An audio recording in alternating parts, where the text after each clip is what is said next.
Welcome dear rockers, कैसे हो आप सभी। तो आज हम लेकर आ गए एक मस्ट वॉच कोरियन मूवी जिसे हम 5 स्टार से एक भी पॉइंट कम नहीं देंगे कभी भी। और देखना ये मूवी आपकी फेवरेट मूवीज में से एक बनने जा रही है और आपके एक्सपेक्टेशंस के हिसाब से जरा भी आपको निराश नहीं करेगी। हाँ, मूवी का नाम how to steal a dog. तो कहानी की शुरुआत में क्लासरूम को दिखाते हैं जहाँ टीचर कह रही होती है कि बच्चों, अभी हमने जो कहानी पढ़ी उससे हमें ये सीख मिलती है कि हमें जब भी अपनी मुश्किलें बहुत बड़ी लगे तो हमें ध्यान में रखना चाहिए कि ऐसे कई लोग हैं जो हमसे ज्यादा मुश्किलों से गुजर रहे हैं, इसीलिए अपने हालात के बारे में सोचकर हमें फिक्र नहीं करनी चाहिए। लास्ट बेंच में एक बच्ची टीचर को घूर रही होती है कि क्या अपने हालात के बारे में फिक्र ना करें, अगर आप मेरे हालात में रहती तब आपको पता चलता कि हम किस तरह जी रहे हैं। और यही है दोस्तों अपनी कहानी की हीरोइन जिसो। स्कूल के बाद जिसो अपनी बेस्ट फ्रेंड मारिया के साथ उसकी माँ की कार में ही घर जाती है। मारिया की माँ फोन पे बात करते हुए कार चला रही होती है तो एक पुलिस ऑफिसर कार रोक कर कहता है कि मैडम, क्या आप ये नहीं जानते कि फोन पे बात करना कितना गलत है, कानूनन जुर्म है ये। तो जिसो कहती है आंटी मैं यहीं उतर जाती हूँ, मैं पैदल ही घर चली जाऊंगी।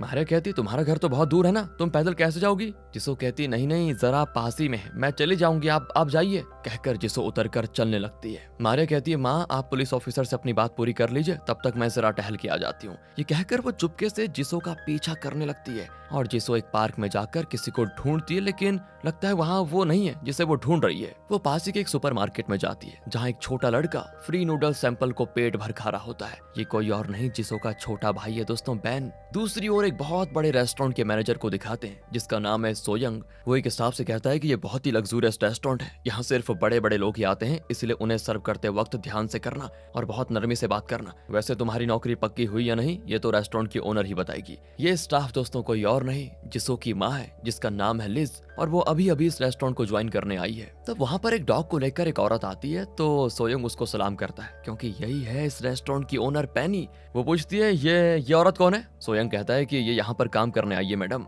तब लिज भी झुककर उसे सलाम करती है। पेनी सोयंग से कहती है कि ये बहुत भली औरत लगती है, इसकी नौकरी पक्की कर दो। सुनकर लिज को बड़ी खुशी होती है कि चलो नौकरी मिल गई कम से कम। यहाँ जिसो बैन को लेकर सीधे अपने घर आ जाती है। जी हाँ दोस्तों, ये पिज्जा वैन ही इनका घर है। इसीलिए जब स्कूल में टीचर ने कहा था ना कि अपने हालात को लेकर दुखी मत होना, तो जिसो को गुस्सा आ गया था। रहने को घर ना हो तो कोई कैसे दुखी ना रहे भाई। दोनों कपड़े सुखाने लगते हैं। अब यहाँ जिसो बैन को डांटती भी है कि तुम्हें शर्म नहीं आती इस तरह रोज सुपरमार्केट में जाकर फ्री सैंपल खाते हुए हैं, क्या तुम भिखारी हो क्या। दीदी, वो लोग सभी को फ्री में देते हैं, मैं थोड़ा ज्यादा खा लेता हूँ तो इसमें बुरा क्या है, मुझे भूख भी तो लगती है। चल वो तो ठीक है, लेकिन अगर किसी ने नोटिस कर लिया कि ये लड़का रोज फ्री सैंपल खाने के लिए यहाँ पर आ जाता है तो वो हमें बहुत नीचा समझेंगे। स्कूल में कोई भी नहीं जानता कि मैं इस तरह इस वैन में रहती हूँ और मेरा कोई घर नहीं, किसी को नहीं पता। ये कहकर जिसो मुड़ती है दोस्तों तो वहाँ पर खड़ी होती है मारिया। अब इसे कैसे मैनेज करूँ ये सोचकर जिसो कहती है हम लोग अपना पुराना घर खाली करके भाड़े में जाने वाले हैं, इसलिए सारा सामान इस वैन में रखा हुआ है, हम अभी निकल रहे हैं यहाँ से।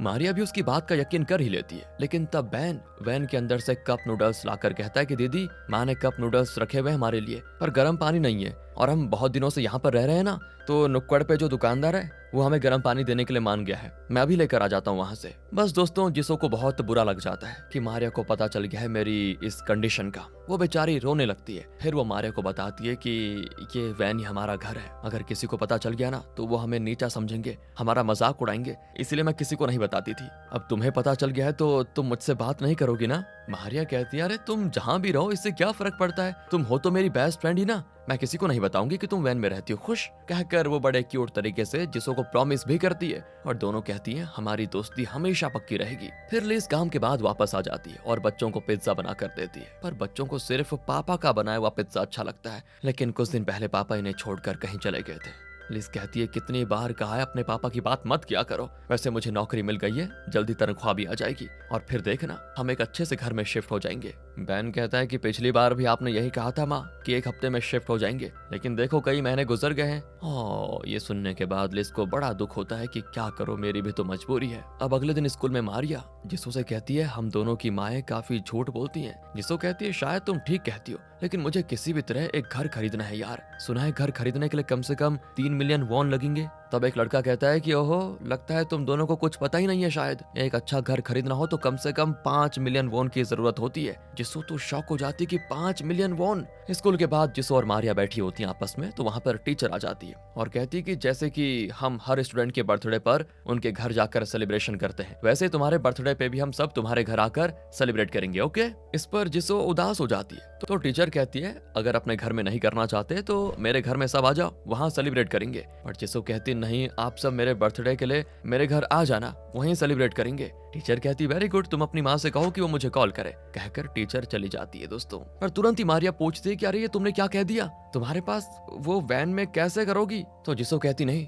मेरे बर्थडे से पहले हम किसी बड़े घर का इंतजाम करेंगे और वहाँ बर्थडे सेलिब्रेट करेंगे। फिर दोनों एक हाउस ब्रोकरेज एजेंसी को देखते हैं जहाँ कई घरों के पोस्टर्स लगे होते हैं। एक घर को देखकर जिसो पूछती है ये कैसा रहेगा। मारिया कहती है ये तो एकदम सुपर्ब लग रहा है। ऊपर लिखा होता है दोस्तों 500 वॉन, यानी पर स्क्वायर फीट 500 वॉन। लेकिन जिसो ये सोच लेती है कि ये पूरा घर 500 वॉन का मिलेगा। तब एजेंसी की ओनर आती है तो जिसो कहती है 500 वॉन बहुत ज्यादा है, थोड़े कम नहीं हो सकते क्या। अब ओनर तो नहीं जानती ना कि जिसो 500 वॉन को पूरे घर का दाम समझ रही है। उसे तो लगता है कि वो पर स्क्वायर फीट का दाम कम करने को कह रही है। वो कहती है कि देखिए मार्केट में हमारी एजेंसी से कम रेट पर कोई नहीं देगा बेटा, तुम जाओ और घर के बड़ों को लेकर आ जाओ, मैं उन्हीं से बात कर लूंगी। जिसो को लगता है कि किसी भी तरह वो 500 वॉन कमा ले तो ये घर उसका हो जाएगा। ओ कितना गलत सोच लिया बेचारी ने। अब लिस को दिखाते हैं जो रेस्टोरेंट का काम कर रही होती है और अपने बेटे को आइसक्रीम भी देती है। फिर जैसे वो जिसो को देखती है तो बाहर आ जाती है और ये सारी चीजें सो यंग भी देख रहा होता है। लिस जिसो को बताती है कि बेटा मैं इसी रेस्टोरेंट में काम करती हूँ, मेरा यूनिफॉर्म बढ़िया है ना, कैसा लगा तुम्हें। खैर मेरे जो गंदे कपड़े हैं ना घर में, उन्हें लॉन्ड्री से धुलवा कर लेकर आ जाना। ये कहकर लिस उसे कुछ पैसे देती है। जिसो पूछती है कि माँ क्या आपके पास 500 वॉन होंगे। लिस तो डांट देती है कि 500 वॉन कितनी बड़ी रकम होती है पता है, कुछ अंदाजा भी है तुम्हें। मजाक छोड़ो और चुपचाप काम करो जाओ। और फिर जिसो भी कपड़े धोने लॉन्ड्री आ जाती है। लेकिन उसके दिमाग पर सिर्फ एक ही बात छाई हुई है कि मुझे कैसे भी करके 500 वॉन चाहिए बस। जहाँ देखो उसे 500 वॉन ही नजर आता है। कपड़े धोने के बाद जिसो को थोड़ा भूख भी लग जाती है तो वो पिज्जा शॉप में जाकर कहती है मुझे पिज्जा चाहिए। दरअसल जिसो ने कुछ टोकन्स कलेक्ट करके रखे थे जिनके बदले उसे पिज्जा मिल सकता है, लेकिन उसके टोकन्स कम पड़ते हैं। तो आदमी कहता है कि पूरे टोकन्स लाओ तभी मिलेगा पिज्जा। और तब उसे फोन पर एक पिज्जा ऑर्डर मिलता है जिसमें कस्टमर ने फैमिली पिज्जा मंगाया होता है, लेकिन वो उसे रेगुलर पिज्जा करके नोट कर लेता है। जिसो कहती है कि भैया आपने आर लिखा है मतलब रेगुलर पिज्जा, कस्टमर ने फैमिली पिज्जा मांगा है, आपको एफ लिखना चाहिए। पिज्जा वाला कहता है कि अरे वाह तुम तो बहुत कुछ जानती हो। तो अब जिसो पिज्जा शॉप के पीछे जाती है जहाँ पर पिज्जा के खाली डब्बे पड़े होते हैं, शायद उसी में कोई टोकन मिल जाए। ये सोचकर जिसो उसमें टोकन ढूंढने लगती है और वहाँ उसको एक पोस्टर मिलता है दोस्तों जिसपे 500 वॉन लिखा होता है। और तब एक होमलेस आदमी एक टोकन उठाकर जिसो को देता है। जिसो दुविधा में होती है कि इसको लूं या फिर नहीं, फिर भी डर डर कर उस टोकन को लेकर वो भाग जाती है। और तब वो उस पोस्टर को ध्यान से देखती है और बड़ी खुश होती है। अब वो मारिया से मिलने उसके कराटे क्लास चले जाती है और उससे वो पोस्टर दिखाती है दोस्तों। असल में एक डॉग खो गया था और उस डॉग को ढूंढ कर लाने वाले को 500 वॉन मिलेंगे। तो दोनों सोच लेते हैं कि यार बस किसी भी तरह वो डॉग मिल जाए ना तो कसम से 500 वॉन मिल जाएंगे और हमारा सपना पूरा हो जाएगा घर खरीदने का। तो वो उस पोस्टर पर लिखे हुए नंबर को कॉल करके पूछते हैं कि अगर हम आपका डॉग ढूंढ लाएंगे तो क्या आप हमें सच में 500 वॉन देंगे। पर वो आदमी कहता है कि अरे सुनिए मैंने अपना डॉग खुद ढूंढ लिया है, इसलिए तुम्हें ढूंढने की जरूरत ही नहीं है। जिसो का चेहरा मुरझा जाता है कि यार ये मौका भी हाथ से गया। वो वापस आती है तो देखती है कि उनका वैन गायब है। नो पार्किंग में गाड़ी को देखकर पुलिस वाले उसे टो करके लेकर चले गए थे। जिसो और उसकी माँ किसी से उधार लेकर फिर पुलिस स्टेशन जाती है और फाइन भरकर वैन को वापस ला रही होती है। जिसो कहती है कि माँ हमारी लाइफ भी कोई लाइफ है क्या, मुझे ऐसे नहीं रहना, बहुत शर्म आती है मुझे कि मेरा अपना कोई घर नहीं है। हम आपकी आंटी के घर चले जाते हैं, वहाँ इज्जत नहीं मिलेगी लेकिन कम से कम घर तो मिलेगा। लेकिन लिज उसे फिर डांट देती है कि तुम पागल तो नहीं हो गई। जिसो भी कहती है कि माँ पागल मैं नहीं आप हो। और इनकी बहस सुनकर बैन जाग जाता है और कहता है कि जहाँ तक मुझे पता है आप दोनों ही पागल हो। ये कहकर वो फिर सो जाता है। अब जिसो वैन से उतर जाती है और वैन के पीछे बने हुए एक बहुत बड़े अपार्टमेंट को देखती है। बेचारी बहुत तरस जाती है कि न जाने ऐसे अच्छे घर में कब रह पाऊंगी मैं। अगले दिन जिसो स्कूल जाती है तो वहाँ पर एक लड़का कहता है कि अगला तो तुम्हारा ही बर्थडे आने वाला है, हम सब तुम्हारे घर में पार्टी करेंगे, बड़ा मजा आएगा है ना। ये सुनकर जिसो जो पहले गुस्सा थी कि उसे 500 वो नहीं मिल रहे, उसका गुस्सा 2 गुना हो जाता है। लेकिन तब उसको एक आइडिया आता है और वो मारिया को बताती है कि सुनो उस डॉग को ढूंढकर 500 वॉन कमाने का मौका तो हाथ से गया, लेकिन क्यों ना हम किसी और के पेट डॉग को चुरा ले और जब डॉग का ओनर 500 वॉन के पोस्टर छपवाएगा तो हम खुद ही उस डॉग को लेकर उसके पास दे देंगे और फिर 500 वॉन ले लेंगे। क्या कहती हो। मारिया भी कहती है वाह यार ये तो बढ़िया आइडिया है। तो दोनों जिसो के वैन में जाकर एक नोटबुक में लिखती है how to steal a dog, और यहीं पे मूवी का टाइटल बहुत देर के बाद आता है वैसे, लेकिन डाला जाता है टाइटल। अब डॉग को किडनैप करने के लिए कुछ रूल्स भी बनाते हैं ये। रूल नंबर 1 तो ये होगा कि बहुत ही रईस लोगों का डॉग कभी नहीं चुराना चाहिए, क्योंकि अगर उनका डॉग चुराएंगे तो वो नया डॉग खरीद लेंगे, ना कि मिसिंग पोस्टर छपवाएंगे। रूल नंबर 2, छोटे बच्चों का डॉग नहीं चुराना, क्योंकि बच्चे इनोसेंट होते हैं और अपने डॉग को खोकर वो बहुत दुखी होंगे। रूल नंबर 3, सिर्फ बड़ों के डॉग्स चुराओ जो अपने डॉग से बहुत प्यार करते हैं। रूल नंबर 4, डॉग छोटा होना चाहिए, तभी तो हम उसे आसानी से उठा पाएंगे और छुपा भी पाएंगे, और डॉग ऐसा होना चाहिए जो किसी को ना काटे और वो फूड देखकर हमें फॉलो करे। इस तरह दोस्तों एकदम पक्की प्लानिंग करती हैं दोनों चुटकियां। अगर कोई तीसरा इस प्लान में शामिल होगा तो आसानी से एग्जीक्यूट कर पाएंगे, ये सोचकर दोनों बैन को शामिल कर लेती हैं। हालांकि जिसो को लगता है कि बैन तो एक नंबर का बेवकूफ है। खैर दोस्तों, तीनों डॉग्स ढूंढने लग जाते हैं। खैर अब इनका सफर शुरू होता है डॉग्स ढूंढने में। वो एक डॉग को देखते हैं, लेकिन वो काफी बड़ा होता है, तीनों मिलकर भी उसको उठा नहीं पाएंगे। यही सोचकर वो दूसरे घर में जाते हैं जहाँ छोटा डॉग तो होता है, लेकिन वहाँ बहुत सारे डॉग्स होते हैं। तो इन्हें लगता है कि अगर हम एक को चुराएंगे भी तो ये लोग उसको शायद ही ढूंढेंगे, मतलब 500 वॉन कमाने के चांसेस बहुत कम है इस घर में, इसलिए इस डॉग को भी रिजेक्ट कर देते हैं। बैन कहता है कि ऊपर से इस एरिया में हर तरफ सीसीटीवी कैमरा है, अगर चुराएंगे तो फंस जाएंगे, इसके बारे में क्या सोचा है, उस पर भी तो ध्यान देना होगा हमें। खैर दोस्तों, यहाँ से दूसरी ओर लिज को दिखाते हैं। वो रेस्टोरेंट में कुछ प्लेट्स को गलती से तोड़ देती है। दरअसल वो बिना आराम किए बिना सोए काम कर रही थी, इसीलिए ऐसा हो गया उससे गलती से। सोयंग उसे डांटता तो है, लेकिन लिज के लिए उसके मन में एक थोड़ा सॉफ्ट कॉर्नर भी है दोस्तों। तो जैसे ही वो बैन को देखती है तो लिज कहती है मेरी ड्यूटी तो खत्म हो गई, पर क्या मैं अपने बेटे को यहाँ का खाना खिलाकर जा सकती हूँ। अब दूसरा कोई मैनेजर होता तो जरूर मना करता, लेकिन सोयंग कहता है कि ठीक है खिला लो, कोई दिक्कत नहीं। लिज भी फिर बैन को खाना देने जाती है। तब पैनी दोस्तों अपने डॉग को लेकर आती है। ये डॉग पैनी की जान है जान। सोयंग तो घबरा जाता है कि कहीं लिज फंस ना जाए, क्योंकि वो अपने बेटे को खाना खिला रही है, तो वो उनको अलग कमरे में लेकर चला जाता है। यहाँ पैनी अपने डॉग को एक बहुत ही कॉस्टली कप में पानी पिला रही होती है दोस्तों।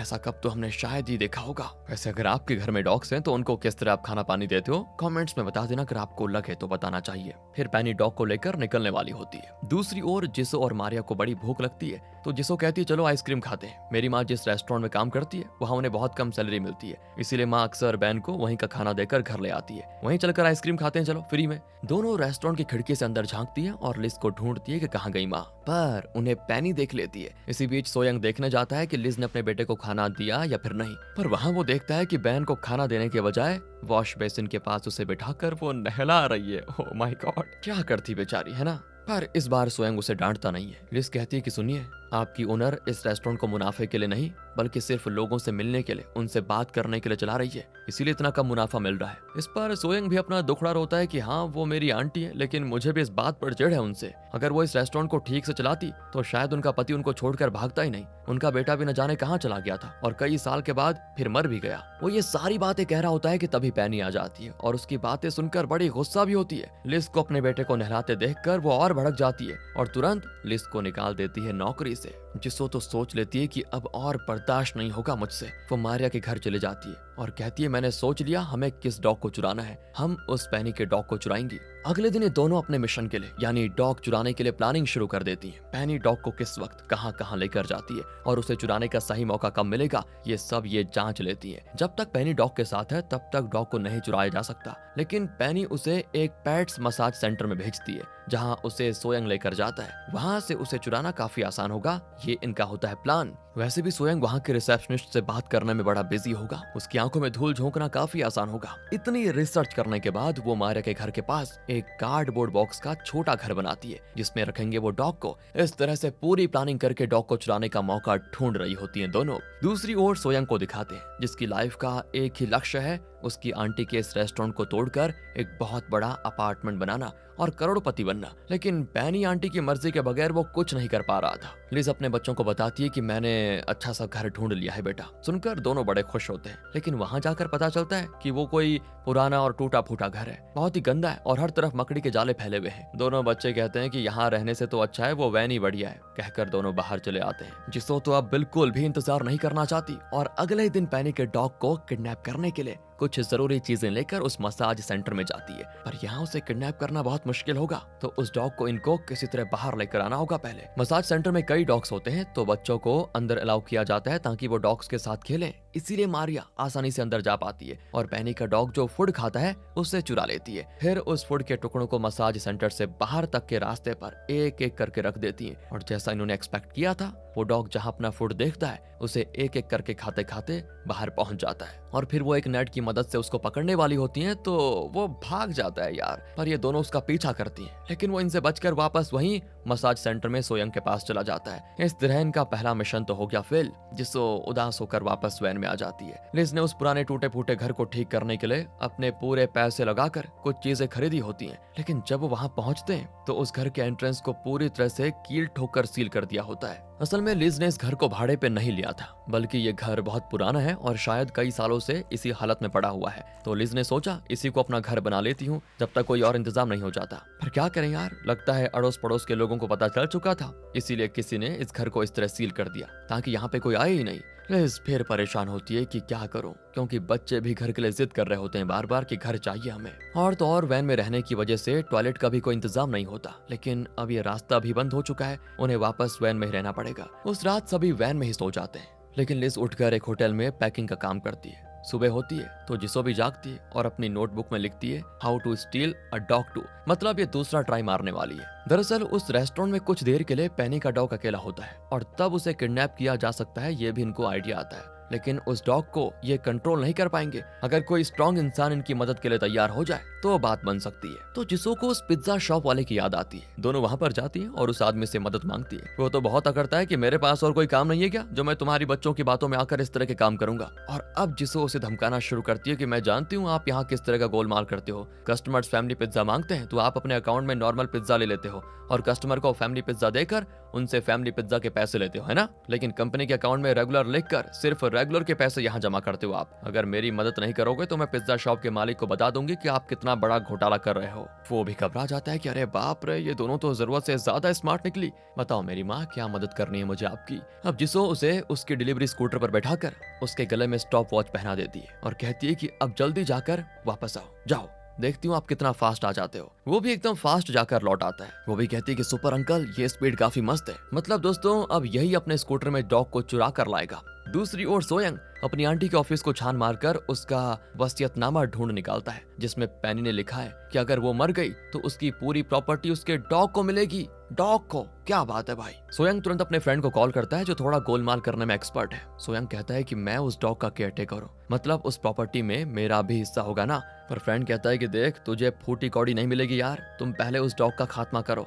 और अपनी आंटी के प्रॉपर्टीज डॉक्यूमेंट्स वगैरह लेकर आ जाओ, हम नकली वसीयतनामा बना लेंगे। और यहाँ जिसो और मारिया नया प्लान बनाती है कि मारिया अपने पेरेंट्स के साथ पैनी के रेस्टोरेंट जाएगी और उस मौके का फायदा उठाकर वो डॉग को किडनैप करेंगी। मारिया वैसा ही करती है और अपने पेरेंट्स के साथ उस रेस्टोरेंट में पहुंच जाती है। तो सबसे पहले तो मारिया एक टेबल के पास किसी स्टफ्ड टॉय को फेंकती है, फिर उस डॉग के पास जाती है जो कि अकेला होता है और उसके आगे उसका फूड डालती है, उसका फेवरेट वाला। वो भी मस्त खाने आ जाता है। वहां से लेकर रेस्टोरेंट के बाहर तक मारिया डॉग फूड के टुकड़ों की कतार बना देती है, लेकिन डाइनिंग एरिया में कोई ना कोई तो डॉग को देख लेगा, इसीलिए मारिया ने वो स्टफ्ड टॉय वहां फेंका था, जिसके अंदर से हंसने की आवाजें भी आती है। और अब सभी का ध्यान उस टॉय पर चला जाता है और इसी बीच डॉग एक एक करके फूड को खाते हुए बाहर आ जाता है। अब ये दोनों उसको आराम से पकड़ लेते, लेकिन तभी आ जाता है सोयंग। वो डॉग को उठा लेता है क्योंकि उसे आंटी की प्रॉपर्टी चाहिए और उसे पाने के लिए शायद वो इस डॉग को किडनैप कर रहा है। वो डॉग को अपने फ्रेंड की कार में रख देता है, शायद उसका फ्रेंड उसको कहीं लेकर चला जाएगा। लेकिन इसी बीच जिसो, मारिया और बैन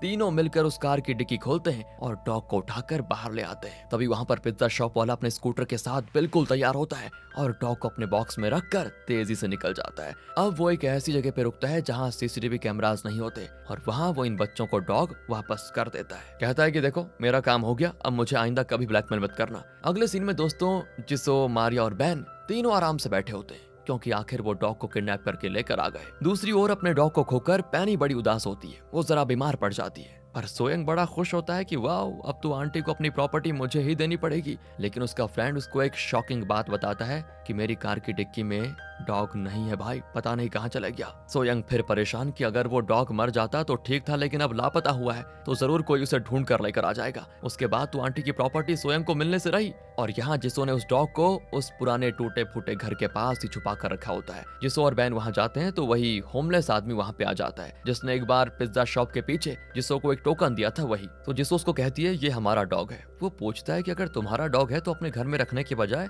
यहाँ क्यों बांध के रखा हुआ है। तो जिसो कहती है एक्चुअली क्या है कि हम दूसरे घर में शिफ्ट हो रहे हैं और वहाँ पर डॉग्स अलाउड नहीं है, इसलिए इसको यहाँ पर रखना पड़ रहा है। वो भी कहता है कि ठीक है, मैं तुम्हारे डॉग को कुछ नहीं करूंगा। कहकर वो अपनी बाइक में निकलता है। तो जिसो पूछती है आपका कोई घर नहीं है क्या? वो कहता है कि मैं जहाँ जाता हूँ वही मेरा घर बन जाता है। कहकर वो निकल जाता है। अब जिसो और मारिया हर तरफ ढूंढती है कि कहीं ना कहीं पैनी का छपा हुआ पोस्टर दिख जाए बस, जिसमें उसने लिखा हो कि डॉग ढूंढने के लिए 500 वॉन दिए जाएंगे, लेकिन इनको कहीं पर भी ऐसा पोस्टर नहीं दिखता। अब जिसो सीधे रेस्टोरेंट जाती है जो कि बंद होता है, लेकिन वहाँ सोयंग होता है दोस्तों, जो जिसो से कहता है कि तुमने उस डॉग को देखा तक नहीं, फिर कैसे कह सकती हो कि तुम उसको ढूंढ लोगी। जिसो कहती है कि उस दिन मैं रेस्टोरेंट में अपनी माँ से मिलने आई थी, तभी खिड़की से मैंने उस डॉग को देखा था। मैंने वही डॉग अपने स्कूल के पास भी देखा। अब उसकी ये बातें पैनी सुन लेती है और जिसो को अकेले में ले जाकर पूछताछ करती है। जिसो तो दमदार एक्टिंग करती है और कहती है मैंने अपने स्कूल के पास आपके डॉग को भागते हुए देखा था, वो जरूर वहीं कहीं होगा, लेकिन आप इस तरह बैठी रहेंगी तो वो कहीं नहीं मिलने वाला। पैनी पूछती है कि मुझे क्या करना होगा बेटा। जिसो कहती है कि आंटी आपका डॉग खो गया है तो आपको पोस्टर्स छपवाने होंगे जिसमें आप ये लिखो कि मेरे डॉग को जो ढूंढेगा उसको मैं इनाम दूंगी, इनाम में आप पैसे भी दे सकती हो। बेटा तुम कितने पैसों की बात कर रही हो? जिसो कहती है अरे कम से कम पोस्टर में 500 वॉन तो लिख ही देना, तभी कोई ढूंढेगा, नहीं तो कोई नहीं ढूंढेगा। पैनी स्वयं से कहती है देखो जैसा ये बच्ची कहती है वैसा ही करो। फिर जिसो उस डॉग को देखने उस पुराने घर के पास जाती है। वहाँ वो होमलेस आदमी डॉग के लिए घर जैसा कुछ बना रहा होता है और कहता है कि अगर अचानक बारिश हुई तो बेचारा भीग जाएगा, इसीलिए उसके लिए घर बना रहा हूँ। वैसे मैंने एक जगह पर डॉग मिसिंग का पोस्टर देखा था। अब ये सुनकर जिसो समझ जाती है कि अगर किसी और ने उन पोस्टर्स को देख लिया और इस डॉग का पता लगा लिया तो इस बार भी प्लान फेल हो जाएगा। इसलिए वो फैसला करती है कि वो पूरे एरिया में हर डॉग मिसिंग पोस्टर को फाड़ देगी, पर वो अकेली तो ये सब नहीं कर सकती ना। तो फिर एक बार वो उस पिज्जा वाले के पास जाती है, वो भी मदद कर ही देता है और हर पोस्टर को ढूंढ ढूंढ कर फाड़ देता है। और आखिर में बच्चे इकलौते पोस्टर को ले जाकर जिसो पैनी को बताने वाली होती है कि आपका डॉग मुझे मिल गया, लेकिन रेस्टोरेंट में पुलिस आई होती है। असल में सोयंग और उसके फ्रेंड ने मिलकर जो वो घोटाला किया था ना, पैनी से रेस्टोरेंट को छीनने का जो प्लान बनाया था, और इसी वजह से उन्होंने इस जगह को जब्त करवा दिया है। लेकिन पैनी को शायद अभी नहीं पता और अब पैनी यहाँ पर रह भी नहीं सकती। ये सब देखते हुए जिसो अंदर जाती है और पैनी से पूछती है कि यहाँ पर हो क्या रहा है। पैनी कहती है कि बेटा वो सब तुम नहीं समझोगी, मैं समझ सकती हूँ आंटी कि यहाँ पर क्या हो रहा है। मैं, मेरी माँ, मेरे पापा और मेरे भाई अपने घर में बड़े खुश थे। अचानक एक दिन कुछ लोग आए और उन्होंने हमारा घर खाली करवा दिया और बाहर जो रेड कलर का स्टिकर लगा है उसी तरह का स्टिकर हमारे घर पर भी लगा दिया था। हमारा सामान, मेरे टॉय सब कुछ सड़क पर फेंक दिए गए थे और एक दिन मेरे पापा बिना बताए घर से चले गए। अब मैं, माँ और मेरा भाई सब एक पिज्जा वैन में रहते हैं। हम टॉयलेट के लिए कहीं जाते हैं तो नहाने के लिए कहीं और, पानी कहीं पीते हैं तो खाना कहीं और खाते हैं। इसी तरह गुजारा कर रहे हैं अपनी जिंदगी का, जहाँ जगह मिलती वहीं सो लेते हैं। चैन से एक जगह रहने के लिए हमारे पास घर भी नहीं है। उसकी बातें सुनकर पैनी इमोशनल हो जाती है और उससे उसका नाम पूछती है। वो भी अपना नाम बताती है। तब पैनी अपने बारे में बताती है कि मेरा पति मुझे छोड़कर चला गया, पर मेरा बेटा मुझसे बहुत प्यार करता था और हमेशा मेरे साथ ही रहता था, लेकिन एक दिन वो भी मुझे छोड़कर कहीं चला गया और मैं अकेले ही अपनी जिंदगी गुजार रही थी। कई साल के बाद एक दिन मुझे खबर मिली कि मेरा बेटा मर चुका है। जब मैं उसकी लाश को देखने गई तो उस जगह पे मुझे एक डॉग मिला। मैंने उसी को अपना बेटा मान लिया और उसे पालने लगी। इसी वजह से मैंने अपनी पूरी प्रॉपर्टी उस डॉग के नाम कर दी, लेकिन अब वो डॉग भी पता नहीं कहाँ चला गया। मेरे दिल में बहुत दर्द है बेटा, क्योंकि वो डॉग ही मेरा सब कुछ था। तब जाकर जिसको रियलाइज करती है कि उसने इनका डॉग चुराकर कितनी बड़ी गलती कर दी है। वो बिना पैसे लिए उन्हें उनका डॉग वापस करने का फैसला करती है और अपने पिज्जा वैन के पास आ जाती है चुपचाप। लिज वैन को स्टार्ट करती है लेकिन वो स्टार्ट ही नहीं होता। वो कहती है कि आज हमें यहीं पे सोना पड़ेगा बच्चों। जिसो भी चिढ़कर कहती है कि सिर्फ और सिर्फ आपकी वजह से हम दोनों को कितनी मुश्किलें हो रही है माँ। लिज कहती है मैंने क्या कर दिया बेटा? तो वो कहती है आप हमेशा पापा से लड़ती रहती थी, इसीलिए पापा हमें छोड़कर चले गए। लिज कहती है कि तुम बड़ी बड़ी बातें करना सीख गई हो जिसो, तुमने अपनी माँ को समझा ही नहीं। माँ इसमें समझने की बात ही क्या है, अगर पापा के बजाय आप चले जाती तो शायद हम खुश रहते। कहकर वो अपनी माँ का दिल बहुत दुखा देती है। फिर जिसो और बैन उस पुराने घर के पास जाकर डॉग को देखते हैं। वो होमलेस आदमी पूछता है कि इस वक्त यहाँ क्या कर रहे हो तुम? बैन कहता है कि दीदी और माँ का झगड़ा हो गया, इसीलिए हम यहाँ पर आ गए। अच्छा, झगड़ा क्यों हुआ? क्या तुम्हारी माँ ने अभी तक कोई नया घर नहीं खरीदा? माँ कोशिश कर रही है लेकिन कोई इंतजाम नहीं हो पाया। वैसे आप होमलेस क्यों हैं? क्या आपका कोई परिवार नहीं है अंकल? परिवार था बेटा, मेरी एक बेटी भी है। अच्छा, आपकी बेटी है तो क्या आप उसे मिस नहीं करते? जाकर उससे मिल क्यों नहीं लेते? मैं उसे बहुत मिस करता हूँ बेटा, लेकिन उससे मिल नहीं सकता। तुम लोग नहीं समझोगे बच्चे हो अभी। मैं उसके सामने नहीं जा सकता, बस दूर से उसे देखता हूँ। अगर वो मुड़कर मुझे देखती है तो मैं कहीं और देखने लगता हूँ। ये सुनकर जिसो रोने भी लगती है और कहती है, क्या आपकी तरह मेरे पापा भी मुझे दूर से देखते होंगे? वो कहता है कि हर पापा को अपनी बेटी बहुत प्यारी होती है। जरूर तुम्हारे पापा भी तुम्हें कहीं से देख रहे होंगे। जिसो को और रोना आ जाता है। फिर दोनों वापस लौट रहे होते हैं तो बैन कहता है कि जिस तरह बिना घर के हम दुखी हैं, उसी तरह अपने घर को खोकर वो डॉग भी और पैनी कितने दुखी होंगे। हम उसे वापस लौटा देते हैं। जिसो को भी ये ठीक लगता है। दूसरी ओर पैनी को दिखाते हैं जिसने अपनी कई सारी कीमती पेंटिंग्स बेचकर अपने रेस्टोरेंट की ओनरशिप वापस पा ली थी। अब क्योंकि उसका डॉग नहीं है तो वो अपना वसीयतनामा बदल लेती है और उसकी मौत के बाद उसकी प्रॉपर्टी सोयंग की हो जाएगी। ये देखकर सोयंग तो बड़ा खुश होता है कि बस एक बार बुढ़िया मर जाए फिर सब कुछ मेरा, यहाँ पर मस्त अपार्टमेंट बनाऊंगा। तब उसे एक कॉल आता है कि मैंने डॉग मिसिंग पोस्टर देखा और वो डॉग मुझे मिला है। ये सुनकर सोयंग चौंक जाता है और जल्दी से उस कॉलर से मिलने जाता है। यहाँ जिसो और बैन पिज्जा वैन के पास पहुंचते हैं लेकिन वहाँ माँ नहीं होती। दोनों परेशान हो जाते हैं कि माँ भी कहीं हमें छोड़कर चली तो नहीं गई। तब जिसो वैन के अंदर एक शू बॉक्स देखती है जिसके अंदर कॉस्टली शूज होते हैं और साथ ही एक लेटर भी होता है। लगता है जिसो के पापा ने जाने से पहले ये लेटर लिखा था। जिसो उसे पढ़ती है। उन्होंने लिखा था कि हमारे परिवार को एक अच्छी लाइफ देना ही मेरा सपना है और उसी को पूरा करने जा रहा हूँ मैं। फिक्र मत करना, मैं एक हफ्ते में लौट आऊंगा। तब जाकर जिसो रियलाइज करती है कि उसके पापा खुद ही यहाँ से गए थे। इसमें माँ की कोई गलती नहीं थी। दरअसल लिज की आंटी दूसरे शहर में रहती है। लिज चाहती तो बच्चों को लेकर वहाँ जरूर जा सकती थी और जिसो को वहाँ के स्कूल में दाखिला भी दिला सकती थी, लेकिन माँ ने ऐसा नहीं किया, बल्कि यहीं पिज्जा वैन में रहकर भी अपनी बेटी को यहाँ के बड़े स्कूल में बढ़ा रही है जहाँ फीस बहुत ज्यादा है। जिसो समझ जाती है कि माँ ऐसा इसीलिए कर रही है क्योंकि अगर हम लोग यहाँ से चले गए और उसके बाद कभी पापा लौट आए तो वो हमें कैसे ढूंढ पाएंगे। इसलिए चाहे कितनी ही मुश्किलें क्यों ना आ जाए और स्कूल की फीस कितनी भी ज्यादा क्यों ना हो जाए, वो कई जगह काम करके बच्चों को इस पिज्जा वैन में पाल रही है। और फिलहाल लिज अपने बच्चों को ढूंढ नहीं गई थी। जब वो लौट आती है तो बच्चों को देखकर बड़ी खुश होती है, लेकिन गुस्सा भी होती है और दोनों को काफी मारती भी है कि बिना बताए कहाँ चले गए। लेकिन माँ की एक भी मार से जिसो को दर्द नहीं होता क्योंकि हर मार में उनका प्यार है। दोस्तों, माँ भी रोने लगती है कि कहाँ चले गए थे तुम दोनों, मैं कितना डर गई थी पता है, तुम दोनों ही तो मेरी जिंदगी हो अब। तब जिसो कहती है माँ मुझे माफ कर दो। कहकर वो लिज से लिपट जाती है और कहती है हम कहाँ रह रहे हैं इससे कोई फर्क नहीं पड़ता, हम बस साथ रहें यही काफी है, हम इस वैन में ही खुश रहेंगे, लेकिन आप प्लीज परेशान मत होना आज के बाद। लिज भी बहुत इमोशनल हो जाती है। दोस्तों, अगले दिन वो उस डॉग को लेने के लिए जाते हैं ताकि उस डॉग को पैनी के हवाले कर दिया जाए, लेकिन वहाँ ना तो डॉग होता है और ना ही वो होमलेस आदमी। कुछ देर के बाद वो आदमी आता है तो दोनों घबरा जाते हैं कि कहीं भूख के मारे इस आदमी ने डॉग को खा तो नहीं लिया। वो हंसता है कि अरे नहीं बच्चों, मैं डॉग नहीं खाता, कोई और उसको लेकर गया होगा। तब उसे नीचे मिट्टी पर रस्सी के निशान नजर आते हैं और पता चलता है कि जरूर किसी स्कूटर जैसी गाड़ी में उसको यहाँ से ले जाया गया है। जिसो झट से समझ जाती है कि इस डॉग का मामला इनके अलावा सिर्फ वो पिज्जा शॉप वाला जानता था, उसी के पास स्कूटर भी है। इनका गैस सही होता है। दोस्तों, वो आदमी डॉग ले जाकर सोयंग को दे देता है और पैसे भी ले लेता है। अब सोयंग उस डॉग को पैनी को देने के बजाय कहीं और लेकर जा रहा होता है तो ये लोग होमलेस आदमी की गाड़ी में उसे फॉलो करते हैं, लेकिन कार बहुत तेज जाती है। तब होमलेस आदमी कहता है कि बच्चों कस के पकड़ लो, मैं रॉकेट स्पीड में जाने वाला हूँ, जल्दी। कहकर वो गाड़ी तेज करके शॉर्टकट्स वगैरह में घुसा कर जाने लगता है। बच्चों को इस राइड में बड़ा मजा भी आता है, लेकिन इतना तेज जाने की वजह से पुलिस इनके पीछे पड़ जाती है और बच्चों ने जो दीवारों से डॉग मिसिंग पोस्टर्स फाड़े थे उन्हें वो पुलिस की गाड़ी पर फेंक देते हैं, जिसकी वजह से उनका विंडशील्ड ब्लॉक हो जाता है और वो इन्हें फॉलो नहीं कर पाते। और यहाँ सोयंग उस डॉग को एक जगह ले जाकर दरवाजा खोलता है तो डॉग भागने लगता है। सोयंग उसे पकड़ने की कोशिश करता है, लेकिन इसी बीच बच्चे भी कार को देख लेते हैं, लेकिन तभी पुलिस वाले आड़े आ जाते हैं। फिर क्या था, बच्चे और होमलेस आदमी भागते वहां से, पुलिस वाला फिर भी उनका पीछा करता है। अब इधर सोयंग डॉग को बेहोशी का इंजेक्शन लगाने वाला होता है कि पीछे से बच्चे उसको धक्का दे देते हैं, जिस वजह से वो इंजेक्शन उसी को लग जाता है। फिर भी वो उस डॉग को उठाकर वहां से जाने की पूरी कोशिश करता है, लेकिन 2 कदम चलकर वहीं गिर जाता है। इतने में पुलिस वाला आ जाता है और पूछता है कि तुम लोग यहाँ पर क्या कर रहे हो। बच्चे बताते हैं कि ये आदमी हमारे डॉग को उठाकर लेकर गया, ये हमारा डॉग है। पुलिस वाले भी सोयंग को पकड़ने आ जाते हैं। तब सोयंग उसे बताने की कोशिश करता है कि ये इनका नहीं मेरा डॉग है, लेकिन आधी बेहोशी में वो ठीक से बोल नहीं पाता। ओह, तो तुम नशा भी करते हो, ये कहकर पुलिस वाले उसे कर लेते हैं अरेस्ट। अब सभी डॉग को लेकर होमलेस आदमी की गाड़ी में निकल जाते हैं वहां से। वो इन्हें पैनी के घर के पास बस छोड़ देता है। तब जिसो कहती है, उस दिन आपने कहा था कि मैं आपकी बात नहीं समझ सकती। आपको लगता है कि इस हाल में आपकी बेटी आपको देखना पसंद नहीं करेगी ना, लेकिन आज मैं आपको बताना चाहती हूँ कि आप मेरी बात नहीं समझेंगे।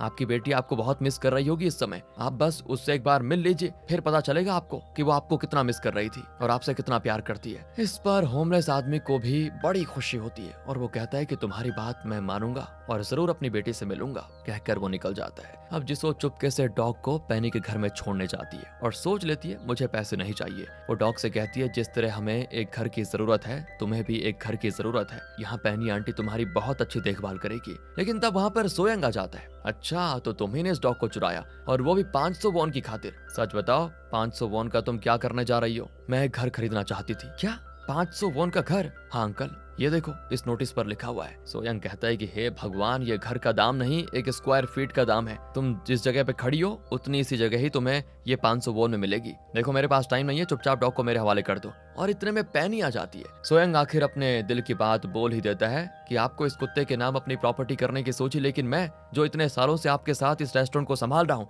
मेरे नाम कुछ नहीं किया आपने। जब ये कुत्ता खो गया तब जाकर आपने मुझे प्रॉपर्टी दी। बताओ, अगर ये जिंदा रहेगा तो आप फिर से इसके नाम अपनी प्रॉपर्टी कर देंगी। ये मैं हरगिज नहीं होने दूंगा इस बार। पेनी कहती है, अच्छा तो इतने दिन मेरी प्रॉपर्टी को पाने के लिए ही तुम मेरे लिए काम करते रहे, एक पैसा नहीं दूंगी तुम्हें, निकल जाओ यहाँ से। सोयंग के जाने के बाद पेनी जिसो को थैंक करती है डॉग को वापस करने के लिए, लेकिन जिसो अब उन्हें धोखे में नहीं रखना चाहती और कहती है कि आंटी, मैंने ही आपके डॉग को चुराया था, इसीलिए ताकि आप 500 वॉन का रिवॉर्ड अनाउंस करें और मुझे वो पैसे मिल जाएं। तो वो पेनी को पूरी बात बताती है। तो पेनी भी कहती है कि सच में तुम बहुत मुश्किलों से गुजर रही हो बेटा, हमारी मुश्किलें ही हमें रास्ता चुनने पे मजबूर करती हैं। तो जिसो उन्हें सॉरी कहकर निकलती है तो पेनी कहती है, क्या तुम रोज आकर मेरे डॉग को वॉकिंग पे लेकर जा सकती हो? बदले में मैं तुम्हें आइसक्रीम दूंगी। सुनकर जिसो बड़ी खुश होती है। फिर वो बाहर आकर मारी और बैन को बताती है कि अंदर क्या क्या हुआ था। जिसो का फैसला जानकर वो भी बड़े खुश होते हैं और उनका दिल हल्का हो जाता है। अब इनकी खुशी को दोगुना करने के लिए आ जाती है बारिश। बैन के पास 500 पैसों का एक सिक्का होता है जिसके नीचे वो मिलियन करके लिख देता है और कहता है कि अब हमारे पास 500 मिलियन वॉन है। उसकी मासूमियत और साफ दिल देखकर जिसो अपने भाई को गले लगा लेती है। फिर वो अपने पिज्जा बैन के पास आते हैं। ठीक 12 बजते हैं और आज जिसो का बर्थडे है। लिज जहाँ काम करती है ना,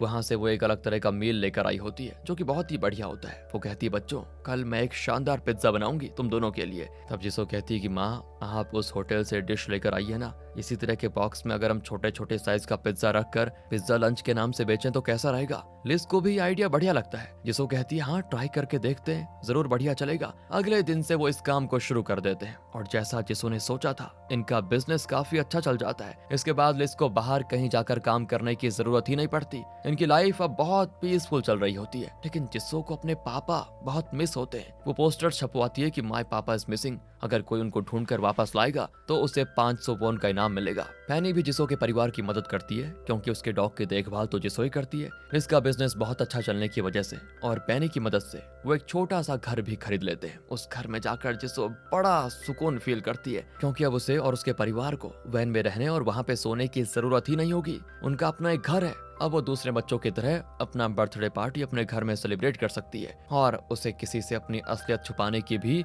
अब जरूरत नहीं है। ये सब सोचकर वो बड़ी खुश होती है और इसी के साथ how to steal a dog नाम की ये मूवी यहाँ पर खत्म होती है। मैंने ठीक कहा था ना दोस्तों, ये मूवी जरा भी निराश नहीं करेगी आपको, सब बढ़िया हो जाएगा आखिरी में। वाल अगर आपको वीडियो अच्छी लगी हो, स्टोरी अच्छी लगी हो, एक्सप्लेनेशन अच्छा लगा हो तो लाइक कीजिएगा, चैनल को सब्सक्राइब। ध्यान रखिएगा अपना। Thanks for watching.